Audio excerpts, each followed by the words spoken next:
So I told Jason he was off the hook after doing this one. So he's done 2 now. He did my best man speech, and then I got him to do this for me. So you're off the hook now. You don't have to do this anymore.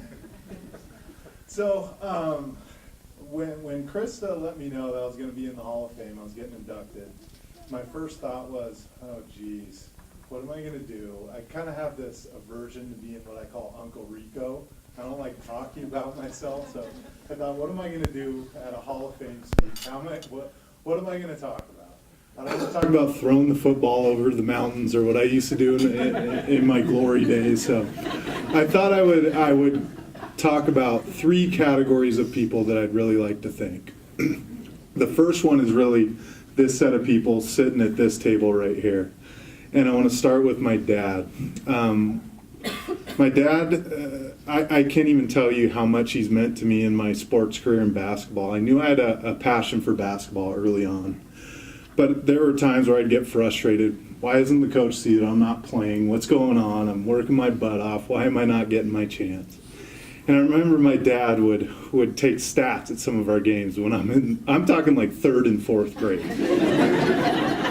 And he would show me the stat sheet, and I'd be playing the least amount of minutes on the team. But he would look at my efficiency rating and say, if you look at your point production per minutes played, you're actually at the top of the list. And so he was always there to help and support me and keep me motivated and inspired.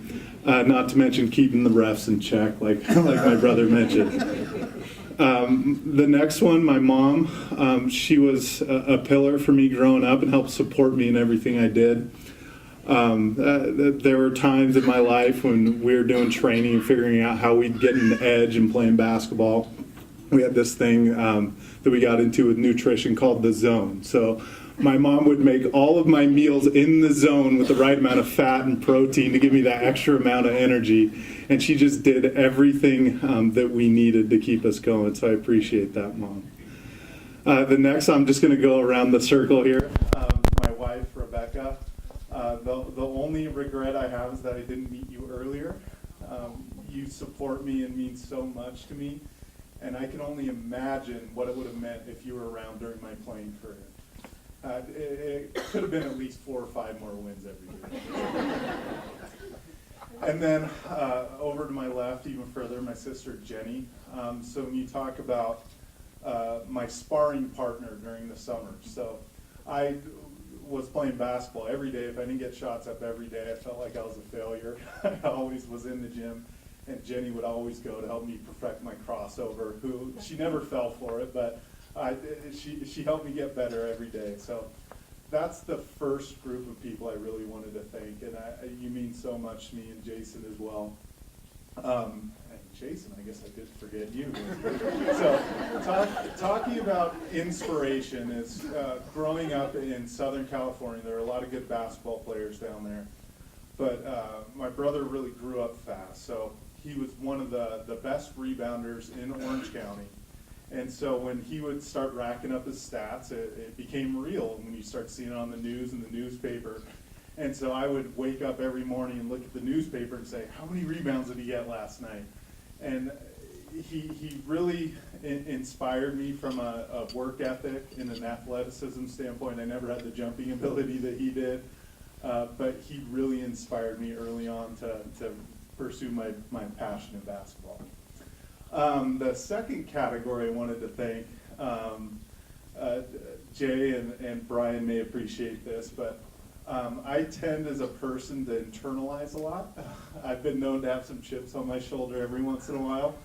And so the second group I want to thank is my high school basketball coach who put me on the sophomore team in high school. So after my freshman year, he put me on the sophomore team, which is really put the players out to pasture that you know are going to quit.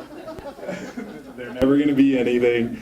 But I took that and I helped use it for motivation, and it inspired me to eventually make it to college and play a year in Germany. So I want to thank Bob Terry. I had to drop his name. You'd appreciate that.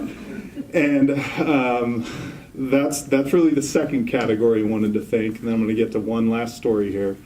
But the third category are the 2 coaches One, Craig Karsh, who brought me in and did so much for my family. I wish he was here tonight. I really do appreciate everything he did for me. And then the second one is Brent Montague. And Chris, I'll count on you to relay this story. Is early on in my career, I had some frustration with not playing or not knowing that Montana State was going to be the future for me. And Brent was really that person that came in and encouraged me and believed in me.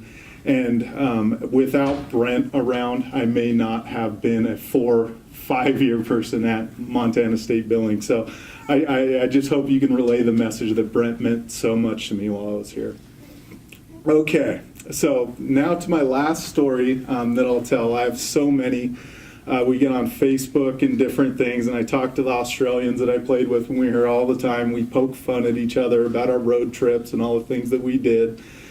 So I'll always remember those things. I'll remember the hospitality from the Cooks and the Edwards, treating me like family the whole time I was here. Appreciate that so much.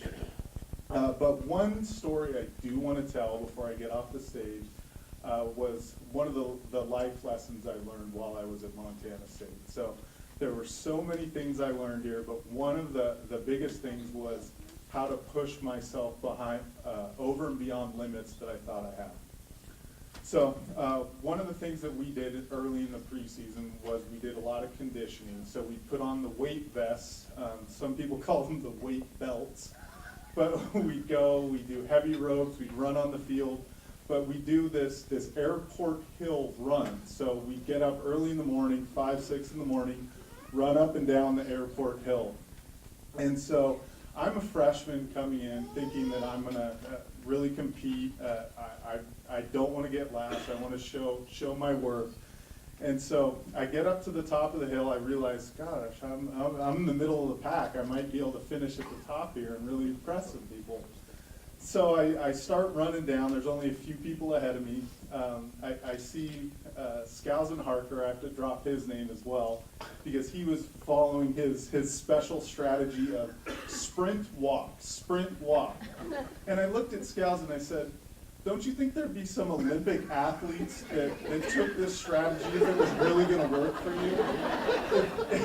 If it was really going to give you an advantage to sprint and then walk 100 yards, sprint another 100 yards, somebody would have done it before. But maybe that's the groundbreaking thing that I didn't know what I was talking about.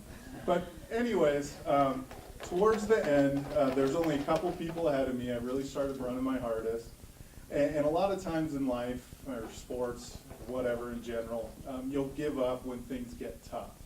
But I told myself at the end of this run with my weight vest on, I wasn't going to give up, and my body literally gave up. My legs locked up, I fell to the ground and tumbled on the concrete and just couldn't move. I was paralyzed. So it wasn't that I gave up because I was tired or I couldn't do anything more, but my body literally said, no, you can't do this anymore. And then it goes back to Brent. I remember running by and saying, hey, you all right, buddy?